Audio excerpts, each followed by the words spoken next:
Yo guys, welcome back to the channel. Today I'm going to be doing a video on modifications and maintenance procedures that will make your Mazda RX8 last longer.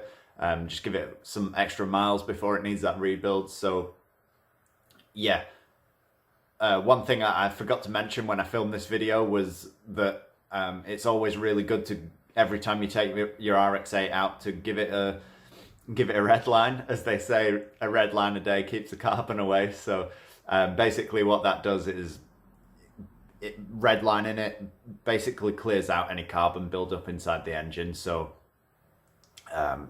yeah, it's always good to give it a red line every time you take it out, and don't be scared to thrash it. These engines actually benefit from you giving them a bit of stick. So driving it like a granny every day is going to actually do it more harm than good. So yeah, just don't be afraid to drive it hard now and again. It does benefit from it. So yeah, anyway, this is my my video on mods and good practices that'll make your RX8 last longer. If you enjoy it and you find it helpful, make sure you give the video a like and subscribe to the channel. So sorry the car's a little bit dirty. I've not had a chance to wash it, but we'll start with the outside because there's only really one problem with these cars on the outside that kind of let it down, and it's the same with most Japanese cars, is rust.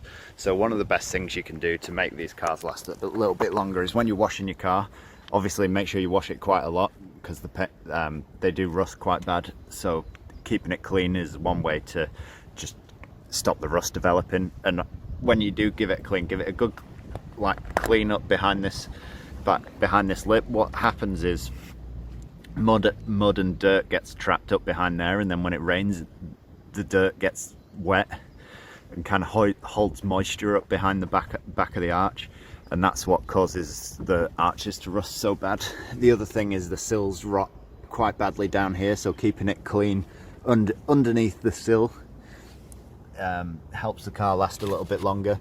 One of the best things you can do with these cars, if you've just bought one and you're planning on keeping it for a while, is just get the whole car undersealed. And they weren't undersealed very well from they weren't protected very well from factory underneath. So one of the best things you can do is just underseal the whole car, and it's protected then, and you don't have to worry about it. So yeah, that's the best thing you can do. The rest of the things are kind of under the bonnet, so we'll go under the bonnet now. So one of the best things to do with these cars is keep your oil check your oil level regularly. So what I do is I carry like a couple of litres of oil in the back of my boot, and I'll check it once a week. I generally put petrol in the car once a week, so when I go to the petrol station, I'll check my oil level just to make sure it's all right. Obviously they inject engine oil into the engine and burns it off, so the oil level will go down over time. So it's good to just check it, because if you get low oil, it causes problems. So yes, it's good to just keep your oil checked and topped up, even if it's not at the lowest point. Just top it back up a little bit. The more you keep it topped up, the less likely it is to go on, for you to get low oil level, because once the oil level goes low, you'll get low oil pressure, and then it causes all kinds of problems. So just keep an eye on your oil, and always keep oil on you, because you never know when you need to top it up. So yeah, that's one thing I always do, is just keep some oil in the boot. So these things down here are the coil packs, and what you can do with these is you can actually remove them and check the resistance in them. Gives you an idea of how much life is left in the coil pack. If any of them need changing, then you can change them, because if you get a faulty coil pack, it'll obviously misfire. Because these engines run smooth, you can't always tell when one's misfiring, or you can, but it's less obvious than it would be with a piston engine sometimes. So it's just good to make sure your coil packs are decent, and if one needs replacing, then replace it.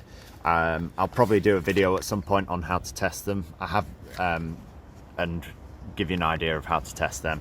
So the other thing is the breather system. The breather system on this one's actually been rectified. because it's a 06, but some of the 04 to 06 had a breather system on it which wasn't ideal, and basically one of the, I think it's been a while since I've looked at one, but this pipe from the filler neck went straight to the intake accordion, and basically it would just burp oil into the intake. It would then fill up your intake with loads of oil and contaminate your MAF sensor, your SSV valves, and it just causes a lot of other issues. So if you've got the older style breather system, a good thing to do is just put a catch tank in and just like basically run a pipe from here to a catch tank up there, and then from the catch tank back to the intake, and basically all that does is just filters out any oil and stops it from reaching your intake pipe. Obviously if you've got if you put a catch tank in, make sure you check it to empty it and make sure it doesn't overflow, because once it overflows it will chuck loads of oil into your intake, so just make sure it's empty.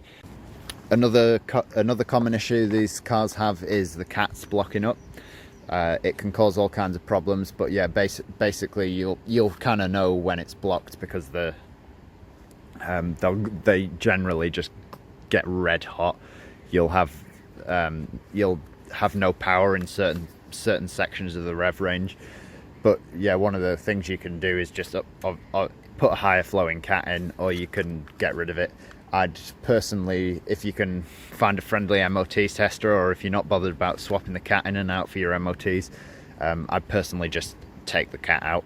It just saves a lot of extra issues in the future. So yeah, that's one thing I'd recommend doing, is just getting rid of the cat, because it just causes all kinds of issues. And yeah, if you don't have it, you don't have those issues. So yeah, that's one thing to do. One other thing is it's a pretty obvious one, so is just make sure it's well serviced. You obviously want to be changing your plugs, your oil, your air filter like normal, but do the things that people overlook as well. So like coolant change, do a coolant flush. If you've just bought the car, it's on 60,000 miles or whatever, do a coolant flush. The coolant that it takes is this FL22. It's actually green, so make sure you put the right coolant in it. And the other thing that's always overlooked is the gearbox oil. So the gearbox oil and the diff oil. The gearboxes are quite weak in these RX8s, especially if you've got a 231 with the 6-speed box in. The synchros can be quite bad. So if you've got fresh oil in, it's going to make your box last longer. So yeah, if you just bought the car or whatever, or even if you've had it 60,000 miles and you've not done that before, it's a good thing to do is just change your gearbox oil, change your diff oil, change your coolant. You've got fresh everything then. It's even good to maybe just give your brake system a flush, because I know this one hasn't been changed and it's not looking too bad in there, but you'll tend to find that after a while the brake fluid will go it'll go like browny blacky color, and when it gets old it absorbs more moisture, so you've got a higher chance of getting brake fade and stuff if you're going on track and things. So it's just good to flush all your systems out and just give it a change. It will make everything last longer, so it's just a really good thing to do to the car, especially your gearbox and your diff oils, because people just always forget about those. The other thing is maybe fitting a zone adapter kit. So what a zone adapter does, I won't go into it too much because it's quite a complicated thing, but basically it's a kit. It kind of cuts this bottle in, so you'll get like a half-size washer bottle and then another bottle which fills it with two-stroke oil, and what it does is it injects two-stroke oil into your engine. Gives the apex seal a nice even coating of oil rather than the ones that are in standard, because they kind of spray outwards and don't lubricate the inner section of the apex seal quite so well. So yeah, that's a good thing to do. One thing I would say about that is obviously you've got to make sure it's topped up, because if it's not topped up all the time and you run it dry, you've deleted your original oil injectors. So if that runs dry and you're not getting any oil in there, it can cause issues. So you've got to keep it checked if that's what you want to do. The other option is to just pre-mix your fuel. So you'd put 2-stroke oil in your fuel when you fill up. Generally, you put about 150 milliliters of oil in with every tank of fuel. So I just run normal 2-stroke oil, but there's a lot of different oils out there that are specifically for RX8s, and they burn less carbon, so you get less carbon buildup. And yeah, basically 150 milliliters if you're doing a track day or whatever, or you're running it, giving it a bit of a thrashing. You can put a little bit more in. A lot of people run about 300 milliliters if they are doing a track day. So yeah, that's my little list of things that you can do to make your RX8 last longer. They're nice and simple. There's nothing too complicated there. Like I said, there's just the rust on the exterior. There's not a lot of problems with the exterior. It's literally just trying to prevent the rust. It's easier to spend a bit of time preventing it than it is trying to fix it. Trying to fix it can be really costly. So if you can stop it from happening in the first place, it's loads more cost effective. It might seem like a bit of a pain in the arse. It's not the nicest job to do, especially under sealing and things. So, but it's better than trying to weld in new sills and new arch panels. So, yeah, just bear that in mind. And like I said, just keep your engine well serviced. Make sure you've always got oil to keep the oil level topped up and everything like that.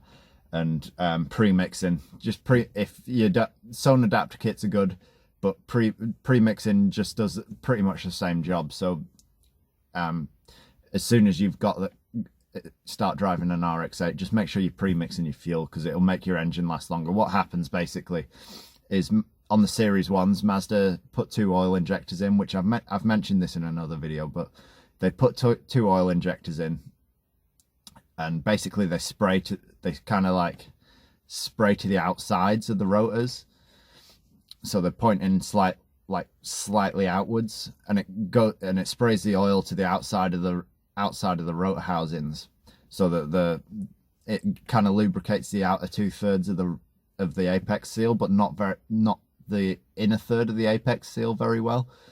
And basically, so that inner third wears really quickly and it causes issues. They rectified it in the Series 2, so if you've got a Series 2, it's not as important, but I'd still recommend maybe putting a little bit of premix in there. And yeah, it was a stupid problem for them to have. I don't really know why it took them so long to fix it, and it was kind of a little bit too late before they did. But yeah, they just pre-mix your fuel. It kind of sorts that issue out, and it will dramatically increase the lifetime of your engine if you're also looking after all these other things as well. So if there's anything that you do that you think I've missed, make sure you drop it in the comments below. Just share your tips with everybody. It's good to try and make these cars last a little bit longer, and just give people a bit more information on how to look after them properly, because they're not the easiest cars to look after, but they pay off when you do look after them properly. So yeah, that's my list of things to do to make your RX8 last longer. And thanks for watching. I'll catch you in the next video. Peace out.